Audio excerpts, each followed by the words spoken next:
본격적으로 이 다윗 왕조 중심의 이스라엘의 왕국 이 시대사를 다루고 있는 특별히 역대상 10장에서부터 20장까지는 다윗의 통치와 그리고 다윗이 벌였던 정복 사업에 대해서 이야기를 하고 있습니다.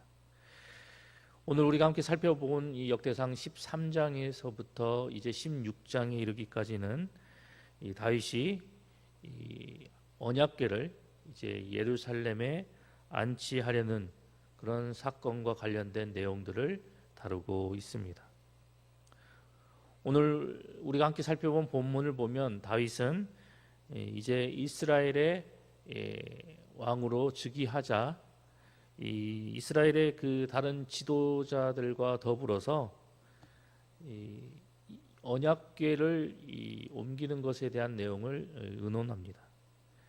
과거 이 아벡 전투에서 블레셋에 의해서 탈취되었다가 우여곡절 끝에 반환이 되어서 거의 한 세기 동안을 이 기럇 여아림 아비나답의 집에 방치되고 있었던 그 하나님의 궤를 이제 예루살렘으로 옮기고자 했습니다. 그래서 오늘 본문 13장 1절로부터 8절까지 말씀을 살펴보면 그 하나님의 궤를 이 예루살렘으로 옮기고자 하는 내용이 기록이 되어져 있습니다. 그런데 무엇보다도 다윗이 이 하나님의 언약궤를 다시 이 예루살렘으로 그 언약궤를 옮기고자 했던 그 이유는 그 언약궤를 예루살렘으로 모시고 그 언약궤를 옮겨 드림으로 인해서 그간 이 이스라엘과 이 하나님의 이 소원했던 관계를 다시 회복시키고 그리고 신본주의를 그 근간으로 하는 다윗 왕국의 통치 이념을 보다 공고히 세워나가기 위해서 다윗은 하나님의 언약궤를 예루살렘으로 옮기고자 하였습니다. 역대기 저자는 이러한 다윗의 이 모습, 특별히 예루살렘으로 언약궤를 옮기고자 했던 이 다윗의 그 모습을 다윗이 이제 통일 이스라엘 왕국의 초대 왕으로서 그가 등극하여서 공식적인 이 통치 행위를 시작한 그 첫 번째 그 사건으로 역대기 저자는 우리에게 이야기를 하고 있습니다. 그런데 성경을 자세히 살펴보면 다윗이 왕위에 등극해서 그가 공식적으로 행했던 그 통치의 계시는 이 언약궤를 옮기는 사건이 아니었습니다. 그럼에도 불구하고 오늘 이 역대기 기자는 그 연대기적인 순서를 무시하고 다윗이 왕위에 등극해서 가장 먼저 이 언약궤를 옮기는 그런 사건을 그가 왕위 등극의 첫 번째 사건으로 기록한 그 이유는 이 역대기서를 보게 되는 특별히 그 후대 바벨론 포로로 끌려갔다가 귀환한 그 이스라엘 백성들에게 이러한 내용을 그들에게 이야기하고 그들에게 이러한 내용을 알게 함으로 인해서 여호와 신앙을 고취시키려는 의도가 반영된 그러한 내용이다라고 말씀드릴 수 있습니다. 그런데 이렇게 다윗이 하나님의 언약궤를 예루살렘으로 옮기려고 하는 그 언약궤의 운반 계획은 차질을 빚게 됩니다.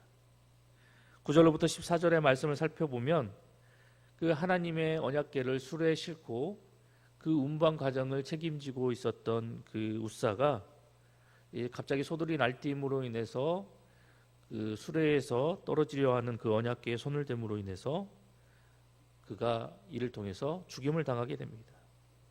그리고 이 사건을 통해서 언약궤 운반은 중단된 모습을 오늘 우리는 본문을 통해서 발견하게 되는데요.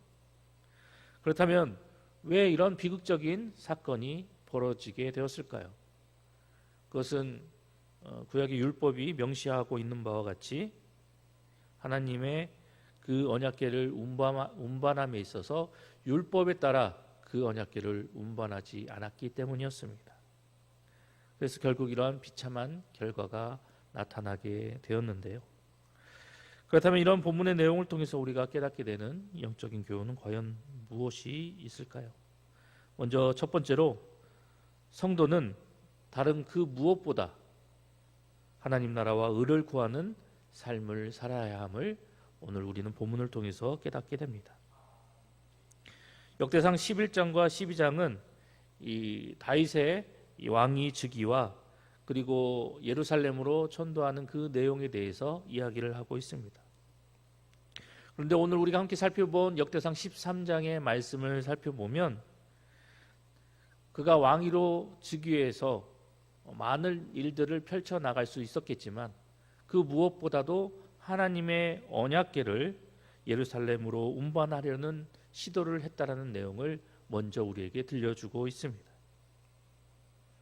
그런데 이러한 다윗의 모습은 인간적인 시선과 관점으로 봤을 때 매우 이해하기 어려운 그리고 납득하기 어려운 그런 모습이었습니다.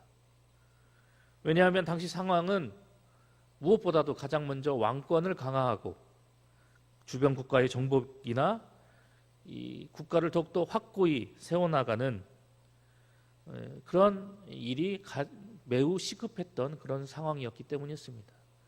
즉 다윗에게 있어서 정치적, 군사적 그런 이 행동들이 그에게 있어서 가장 시급하고 그리고 그런 일들을 행하며 나아가는 것이 중요했던 그런 시기였는데 그런 상황이었음에도 불구하고 다윗은 다른 그 무엇보다도 가장 먼저 하나님의 궤를 예루살렘으로 옮기고자 했던 것입니다. 뿐만 아니라 당시 이 이스라엘은 우리가 잘 알고 있는 이 사사 시대보다 더욱더 심각하게 종교적인 침체가 이루어지고 있었던 상황이었습니다. 뿐만 아니라 이 하나님의 그 언약의 상징이었던 이 언약궤는 앞서 우리가 살펴보았던 것과 같이 이방인들의 손에 빼앗기는 그런 수모를 당하게 되었고 그리고 그 하나님의 법궤를 빼앗긴 그 이후에는 그 이스라엘 백성들이 그 하나님의 뜻을 찾고 그리고 그 뜻을 구하는 그 어떠한 종교적 시도도 행하며 나아가지 않았던 그런 암울한 그런 시대적인 상황이 바로 다윗이 왕위에 등극했던 그런 상황이었습니다. 뿐만 아니라 이 언약궤를 빼앗기게 된 그 결정적인 사건, 바로 사울이 이끄는 이스라엘 군대가 길보아산 전투에서 대패함으로 인해서 이 하나님의 언약의 상징인 이 언약궤를 빼앗겼던 것뿐만이 아니라 이제 이방인의 나라의 속국으로 처하는 그런 안타까운 상황에까지 이르게 되었습니다. 그런데 중요한 것은 이러한 상황 속에서도 불구하고 다윗은 가장 시급한 일을 바로 하나님의 언약궤를 예루살렘으로 옮기는 것으로 여기고 그 일을 시행하려 했다라는 사실입니다. 그 하나님의 언약의 상징인 그 언약궤를 예루살렘으로 옮겨오는 일을 먼저 행함으로 이 다윗이라는 사람이 얼마나 하나님을 중요하게 생각하고 그의 삶 속에서 얼마나 하나님을 가장 먼저 우선시하는지를 우리는 이 사건을 통해서 다시 한번 발견하게 됩니다. 그렇다면 왜 다윗이 다른 시급한 다른 문제들보다도 왜 가장 먼저 이 하나님의 언약궤를 예루살렘으로 모셔드리고자 하였던 것일까요? 그것은 바로 다윗은 오직 하나님만이 이 이스라엘의 이 침체된 이스라엘에게 이 참된 회복을 가져다 주실 분이시다라는 것을 확신하였기 때문입니다. 그렇기 때문에 시급한 문제들이 곳곳에 산재하고 있었지만 다윗은 다른 그 무엇보다도 종교적인 회복을 먼저 시도하였던 것이었으며 하나님을 향한 그 신앙의 회복이 자신을 비롯하여 온 이스라엘 전체가 이 하나님 신앙의 회복이 이루어져 나갈 때 이스라엘의 모든 것이 회복되어지고 그리고 이를 통해서 그 침체되고 쓰러졌던 이스라엘이 다시 이렇게 세워질 것이라는 것을 확신하였기 때문에 다윗은 하나님의 언약궤를 예루살렘으로 모셔드리고자 하였던 것입니다. 사랑하는 성도 여러분, 하나님을 떠나고 하나님을 향한 믿음을 상실한 인생은 온전한 회복과 복을 누릴 수 없습니다. 이것은 비단 이스라엘 백성들에게만 해당되는 것이 아니라 이 땅을 살아나가는 모든 하나님의 백성들에게도 동일하게 적용되는 참된 진리입니다. 예수님께서 우리에게 하신 말씀을 우리는 다시 한번 마음속 깊이 새겨야 할 것입니다. 예수님은 우리에게 그런즉 너희는 먼저 그의 나라와 그의 의를 구하라. 그리하면 이 모든 것을 너희에게 더하시리라 라고 말씀하셨습니다. 예수님은 이 말씀을 통해서 우리가 가장 먼저 하나님의 나라와 그분의 의를 구하기만 하면 그리고 이를 위해서 우리가 힘써 헌신하고 충성하며 나아가기만 하면 하나님께서는 우리의 처한 모든 상황과 우리의 모든 문제까지도 해결해 주실 것을 약속하고 계십니다. 하나님을 구하지 않는 것, 그리고 그분의 나라와 의를 구하지 않는 것, 이것은 우리 인생에게 있어서 위기이고 시련입니다. 오늘도 우리에게 주신 이 말씀을 기억하여서 항상 우리가 하나님 앞에서 어떤 존재로 살아나가고 있는지를 기억하여서 다윗과 같이 늘 하나님만을 의지하고 먼저 하나님의 나라와 의를 구하는 성숙한 신앙과 믿음으로 살아나가는 우리 봉상의 모든 성도님들이 되시기를 간절히 소망합니다. 계속해서 오늘 본문의 말씀을 통해서 깨닫게 되는 또 다른 영적인 교훈은 하나님을 하나님 자리에 모시는 신앙이 올바른 신앙이다라는 사실을 깨닫게 됩니다. 본문 1절로부터 3절의 말씀을 살펴보면 다윗은 하나님의 언약궤를 예루살렘으로 옮기고자 추진하는 내용이 기록되어져 있습니다. 당시 이 하나님의 이 언약궤는 기럇 여아림의 아비나답의 집에 모셔져 있었습니다. 그런데 원래 언약궤는 어디에 모셔져 있어야 하는 것입니까? 바로 성막의 지성소에 모셔져야 했던 것이 바로 하나님의 언약궤였습니다. 하지만 우리가 잘 알고 있다시피 이 블레셋과의 전투에서 대패하고 그리고 그 하나님의 언약궤를 빼앗기는 치욕을 이스라엘 백성들이 당하게 되었습니다.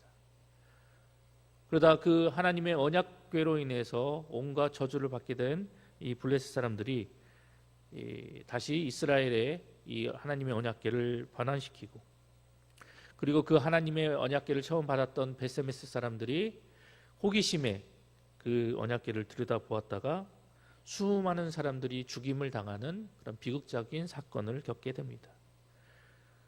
그래서 당시 이로 인해서 큰 두려움에 휩싸였던 베세메스 사람들은 기럇 여아림의 아비나답의 집으로 이 하나님의 언약궤를 보내게 되고 이후 70여 년간 그 하나님의 언약궤가 방치되었던 것입니다.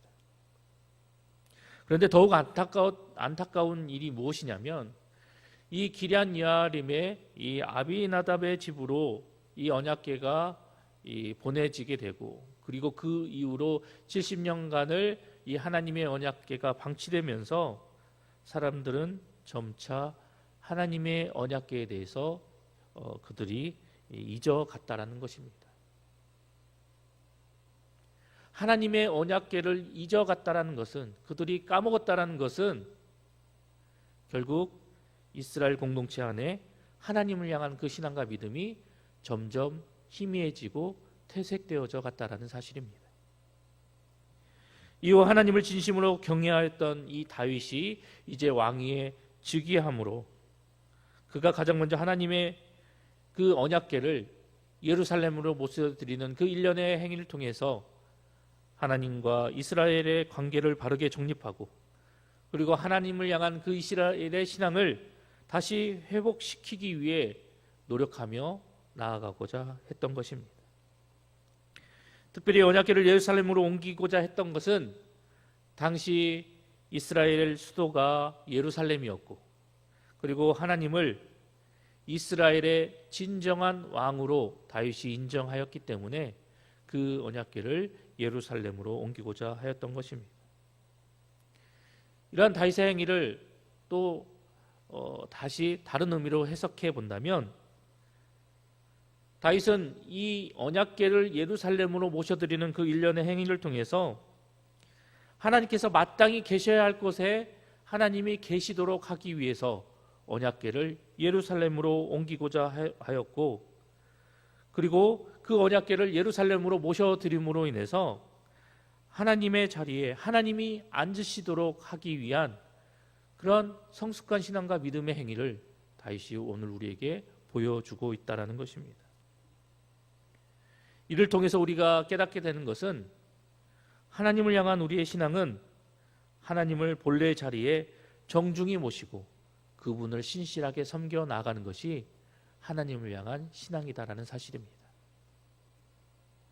하나님을 진심으로 경외했던 이 다윗이 이를 깨닫고 그리고 그 언약궤를 예루살렘으로 모셔드림으로 인해서 하나님이 계셔야 할 자리로 모셔드리는 그런 신앙과 믿음의 표현을 오늘 우리에게 보여주고 있는 것입니다. 그렇기 때문에 우리가 진정 하나님을 경외하고 신실히 그 하나님을 섬기며 나아가는 하나님의 백성이라 한다면 하나님이 마땅히 계셔야 할 곳에 하나님을 모셔드리고 그곳에서 하나님을 더욱더 신실하게 섬기고 하나님을 향한 우리의 사랑과 마음을 표현하는 성도의 삶을 살아야 합니다. 특별히 사도 바울은 우리가 하나님의 성전된 사람들이다라고 말씀하고 있습니다. 그렇기 때문에 우리는 우리 안에 우리 심령과 우리 중심에 하나님을 모셔드리고 그리고 그분이 주인 되시도록 우리 삶과 우리의 인생을 통치하시는 참된 왕이 되시도록 하나님을 온전히 모셔드리고 그 하나님만을 온전히 섬기며 그 하나님을 온전히 믿고 따르는 하나님의 백성이 되어야 할 것입니다.